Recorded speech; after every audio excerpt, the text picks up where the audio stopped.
Hello नमस्कार सबैजनामा फेरि पनि आएको छु है साथीहरू तपाईहरुको अगाडि एउटा एकदम फर्स्ट क्लास भिडियो ज्ञानमूलकको कुराहरू लिएर आएको छु। कृपया ध्यान दिएर सुन्नुहोस्। अनि यो कुरा यस्तो कुराहरू शेयर गर्नुभयो भने पनि झन् राम्रो हुन्छ है, किनकि तपाईहरु मार्फत अरूले पनि यस्तो ज्ञानको कुराहरू प्राप्त गर्न सकोस्। यदि अरूले पनि तपाईहरु मार्फत यस्तो कुरा ज्ञान प्राप्त गर्न सक्यो भने तपाईहरु पनि पुण्य स्थापना गर्न सक्नुहुन्छ। पुण्य भनेको अदृश्यको धन सम्पत्ति जुन मृत्युपछि पनि लिएर जान पाइन्छ साथीहरू। त्यसै कारणले गर्दा यो भिडियो बनाउँदै गरेको हो। यो चाहिँ अलिक धनी मान्छेको लागि है, ध्यान दिएर सुन्नुहोस् ल साथीहरू। तपाईहरु धेरै धन सम्पत्ति कमाउनु भएको छ भने अलिकति दानी पनि हुनुपर्ने रहेछ है, दान गर्नु पनि हुनुपर्ने रहेछ। अरूप्रतिको दयालुको मन, सहयोगको भावना पनि हुनुपर्ने रहेछ। किनकि तपाईहरुलाई थाहा छैन होला, यो कुरा यो धन सम्पत्ति भनेको तपाईहरुले सम्झिनु भएको होला, मेरो छोरा नाति पनाति जनाति खनातिलाई हुन्छ भनेर। त्यो हुन त हुन्छ, यदि तपाईहरुले पुण्य स्थापना गर्नुभएको छ भने मात्रै छोराछोरीले पाउन सक्छ है। यदि तपाईहरुले पुण्य स्थापना गर्नुभएको छैन भने तपाईहरुको छोराछोरीले आएर सकाइदिन्छ। एउटा प्रब्लम हुन्छ, तपाईहरुकै जीवनमा एउटा प्रब्लम हुन्छ, अर्को प्रब्लम हुन्छ। अनि लोभ गरेर राखेको धन सम्पत्ति मृत्युपछि त्यतिकै छोडेर जानुपर्ने हुन्छ हैन र साथीहरू। कि कसैले लगेर जान्छ त यो धन सम्पत्ति मृत्युपछि। त्यसै कारणले गर्दा लान पाइँदैन। एउटा म गौतम बुद्ध जीवित हुँदाखेरि उहाँको जीवनमा घटेको घटना भन्न चाहन्छु, ध्यान दिएर सुन्नुहोस् ल। एक समयमा गौतम बुद्ध यस्तै अब गाउँतिर शिक्षाहरू दिन जाँदाखेरि, भिक्षा माग्न जाँदाखेरि एउटा घरमा चाहिँ सेतो कुकुर रहेछ, बेलायते सानो, घरमा खेलाउन लायकको कुकुर रहेछ क्या। एकदम धेरै माया गरेर पालेको एउटा घरमा रहेछ। अनि त्यो कुकुर खुल्लु खुल्लु खुल्लु गर्दै अनि गौतम बुद्ध भएकोमा आइपुग्नु भएछ, त्यहाँ बाहिर अनि बस्नु भएछ। अनि कुकुरलाई अनि यसो हेर्दाखेरि चाहिँ दुःख लागेछ। गौतम बुद्धले चाहिँ अगाडि अगाडि अगाडिको जुनी पनि देख्नुहुन्थ्यो रहेछ क्या। अगाडि जुनीमा के थियो, यो के गर्थ्यो भन्ने कुरा चाहिँ देख्नु हुँदो रहेछ। अनि त्यो कुकुर चाहिँ अगाडिको जुनीमा चाहिँ एकदम धेरै धनी मान्छे रहेछ क्या। अनि धनी मान्छे रहेछ, त्यही भएर चाहिँ दया लागेछ। अब अनि गौतम बुद्धले त्यो कुकुरलाई चाहिँ के भनेछ भने, तपाईलाई अहिले पछुतो लाग्दैछ होला नि भनेर चाहिँ भन्नुभएछ। यति भनियो अरे अनि गौतम बुद्ध चाहिँ अनि जानुभएछ। अनि गइसकेपछि त्यो कुकुरले त्यहाँदेखि चाहिँ खाना पनि खाँदैन अरे, एकदम निराश हुन्छ, एकदम चिन्तामा बिमारी जस्तो चाहिँ हुन्छ।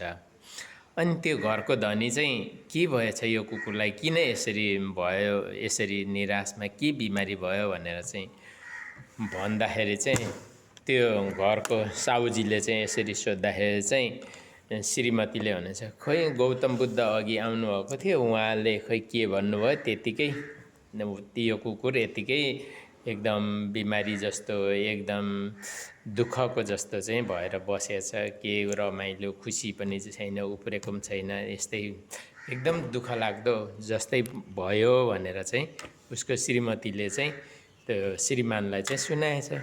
अनि किन रहेछ त, कसरी यस्तो भएछ त भनेर गौतम बुद्धको म गएर सोधेर आउँछु त भनेर चाहिँ जानुभएछ।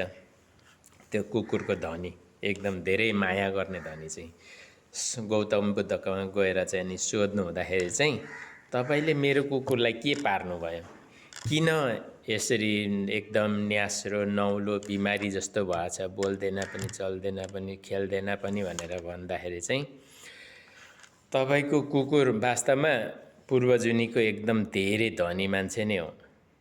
अहिले त्यो धन सम्पत्ति कहाँ राखेछ भनेर त्यहाँ गएर तपाईको त्यो धनी मान्छे हो तपाईँको बुवा नै हो त्यो कुकुर भनेर चाहिँ, एकदम धनी मान्छे थियो तपाईँको बुवा भनेर चाहिँ सोध्नुहोस्। अनि गएर त्यो कुकुरलाई सोध्नुहोस् धन सम्पत्ति कहाँ राख्नु भएको छ त भनेर।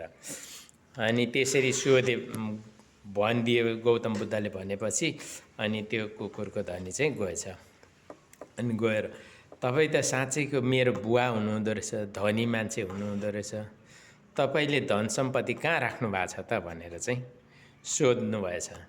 अनि त्यो कुकुर चाहिँ हतार हतार त्यो खाटोमाथि सुतिरहेको रहेछ अरे। हतार हतार ओर्लेर चाहिँ त्यो खाटो मुनि दुईवटा खुट्टाले चाहिँ यसरी कोट्याउन थालेछ अरे। अनि त्यो कोट्याउन थालेपछि चाहिँ त्यो साउजीले चाहिँ थाहा पाएछ कि पक्कै यहाँ छ होला भनेर चाहिँ। अनि त्यो खाटसाट उता सारेर अनि खन्दै जाँदा त साँच्चै नै धेरै गाड धन सम्पत्ति त्यहाँ सुन चाँदीहरू पैसाहरू सिक्काहरू कति धेरै राखेको रहेछ अरे। अनि त्यहाँबाट बल्ल त्यो कुकुर पनि एकदम खुसी आनन्द भएर चाहिँ उफ्रेको रहेछ, रमाएको रहेछ। अनि बल्ल त्यो छोराले त्यो धन सम्पत्ति कुकुरको मालिकले पनि ओहो मेरो बुवा नै हुनुहुँदो रहेछ भनेर त्यो कुकुरलाई पनि झन् धेरै माया, झन् धेरै जे चाहे त्यही गरिदिने, यसरी खुसी भएर चाहिँ बाँचेको रहेछ। अनि यो घटना चाहिँ रियलीको घटना, गौतम बुद्ध जीवित हुँदाखेरिको यो घटना चाहिँ यति मात्रै हो। र योबाट चाहिँ के बुझिन्छ त भन्दाखेरि चाहिँ, के बुझ्न सकिन्छ त भन्दाखेरि चाहिँ वास्तवमा तपाईँ हामी पनि यसरी नै त्यो कुकुरको अगाडिको जुनी जस्तो धेरै धनी तर लोभी भयो, दान गरिएन भने के हुँदो रहेछ, त्यो धन सम्पत्ति रुङ्नै भए पनि कुकुरको जुनी भएर पनि आउनु चाहिँ पर्ने रहेछ त्यो धन सम्पत्ति रेखदेख गर्नको लागि। त्यसैले गर्दा साथीहरू अहिले एकदम होसियारी भएर, यी धन सम्पत्ति भनेको अस्थायी चिज नै रहेछ, यो मृत्युपछि लान पाइँदैन रहेछ। त्यसैले गर्दा अहिले यो अस्थायी धन सम्पत्तिलाई स्थायी धन सम्पत्तिमा परिवर्तन गर्नु होला। स्थायी धन सम्पत्ति भने चाहिँ कसैलाई दान गर्यो, कसैलाई सहयोग गर्यो होइन, दुःख देखेर, अरूको दुःख देखेर त्यो दुःखलाई सहयोग गर्यो भने त्यो धन सम्पत्ति चाहिँ पुण्यमा परिवर्तन हुन्छ। पुण्य भनेको चाहिँ अदृश्यको धन सम्पत्ति नै हो। ती चाहिँ हामी मृत्युपछि पनि लिएर जाने धन सम्पत्ति हो साथीहरू। त्यसैले गर्दा गाइजहरू धेरै लोभी गर्नु पनि हुँदैन रहेछ, सहयोगीको भावना हुनुपर्ने रहेछ गाइजहरू। यति मात्र भन्न चाहे। धन्यवाद, बाई बाई।